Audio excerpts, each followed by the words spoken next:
Good evening.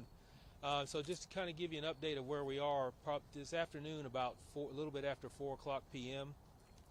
on Hoskins Road, our officers received and were dispatched to a call for service in reference to multiple shots that were fired, as well as assault with a deadly weapon. And when officers arrived, they located two people who were injured that were transported to the hospital. One person at the hospital was pronounced deceased. The other person is currently in critical condition. Around that same time in the same area, officers received a call that there was a kidnapping home invasion. And responding to that, they were able to locate the vehicle in that case. The suspect was driving that vehicle at the time. Officers gave a vehicle pursuit, and while they were chasing the driver of the vehicle fired multiple rounds at our officers, striking police cars. Then he crashed his vehicle at Freedom and Moorhead, where he jumped and ran, and officers then chased him on foot.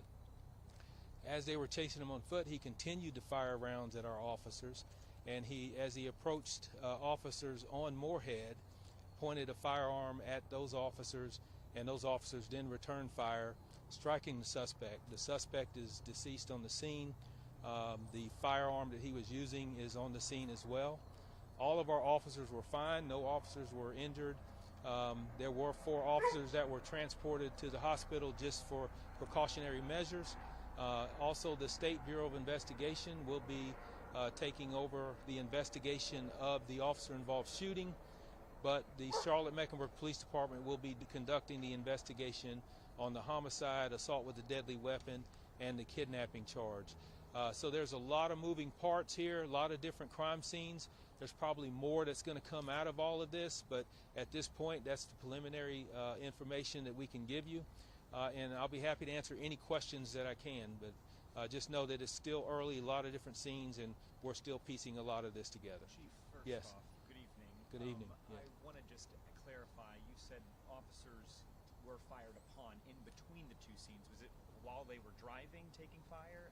That's correct. While they were driving, and also when the subject jumped out of the vehicle, he continued to fire at our officers. I know your officers are okay Yes. overall, but what are they going through right now? I mean, that's tough, and that's a really good question, because you never can quite understand that a lot of these officers are still are newer officers as well, but to be in a situation where you're simply responding to a call for service, or you're trying to bring a closure to an investigation, and then to take on gunfire is very traumatic for officers. And that's one reason why we let them, they get transported to the hospital, they get checked out to make sure everything's fine. We also have to make sure that we are taking care of them mentally as well, through peer support and any other means that are necessary. So does it appear that home invasion was random? It's still too early to tell. Like I said, we're still piecing a lot of different things together. So I can't really say that, what the motive was for the home invasion, what the motive was for the shooting and the homicide and the assault with a deadly weapon at this point. So we're going to try to work through that and piece it together. Can you give us more information about the kidnapping? Who was involved? How are they doing? Can you tell us ages of the people who were kidnapped? Yeah, I don't know the ages right offhand. It was a female that was involved that was kidnapped that was forced into her vehicle. It was her vehicle that the suspect was driving. When he crashed here at the intersection of Freedom and Moorhead, she was able to get out of the vehicle and escape and go to safety. We were able to locate her and confirm that she was okay, and so she's able to cooperate with us and to give us information. She's at the police headquarters right now, being interviewed by our detectives. Was there any children involved? No children that I know of at this point, no. Chief, the shooting at Hoskins, did this suspect know those individuals who he shot at? Yeah, that's still some of those answers that we have to figure out. There's no indication at this point that he did know him, but as we move through the investigation, we're going to try to figure what that motive was, why he was engaged and encountered with those individuals that he shot, and we'll just have to take it from there. But like I said, the State Bureau of Investigation is going to be doing the investigation on our officer-involved shooting, but we will be handling that investigation. You say police cars were shot. Yes. Can you paint a picture as to where some of those bullets landed and just how many shots might have actually hit police cause? Yeah, I don't have all that information right now. There are bullet holes in multiple police vehicles. So the suspect did fire multiple rounds at our officers, and by the grace of God, none of our officers were hit and injured. So.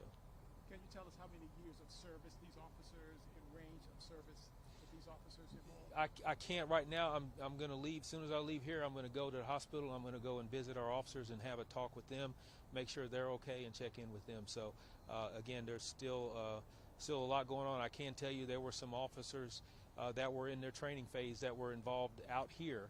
So we're going to make sure that all of our officers are okay and doing well. To clarify, can you say if it was multiple officers who fired back at the suspect, or was it just Yes. one? No, there were multiple officers that fired at the suspect.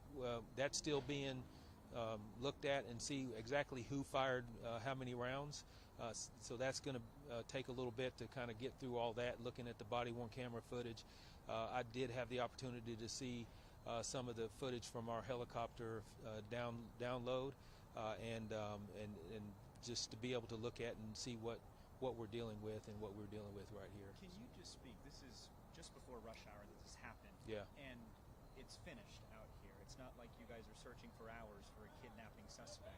Yes. Can you just speak to the work that went in and the quick work that went into it? Yeah. Yeah, it's fantastic work by our officers. If they wouldn't have located this individual as quickly as they did, I think that lives were saved. Unfortunately, lives were lost, but we also had lives that were saved because of the quick response by our officers. So to be able to locate the vehicle as quickly as they did, to take the action that they did, and to take the suspect that was involved, and to make sure that we had closure to this investigation is just phenomenal work. I can't say enough about the officers and what they put themselves in danger to do to help protect others and our citizens, and I'm just proud at this point of the footage that I was able to view and witness of how we responded and reacted to a very, very dangerous situation. All right, thanks, guys. We're gonna. He died. In the kidnapping. He's also the suspect in the original shooting. That's correct. Yeah, he's the suspect. He's the only suspect that we have in this investigation at this Are you point. All right, So, we're gonna let footage Chief get to from the any hospital, guys. neighbors, if they have anything to send to you? yes, if anybody has any information, yeah, we always encourage to make sure you reach out to us at CMPD. And if you have any video footage, anything like that, we are interested in that. But thank you all for coming. Thank you, Chief. All right.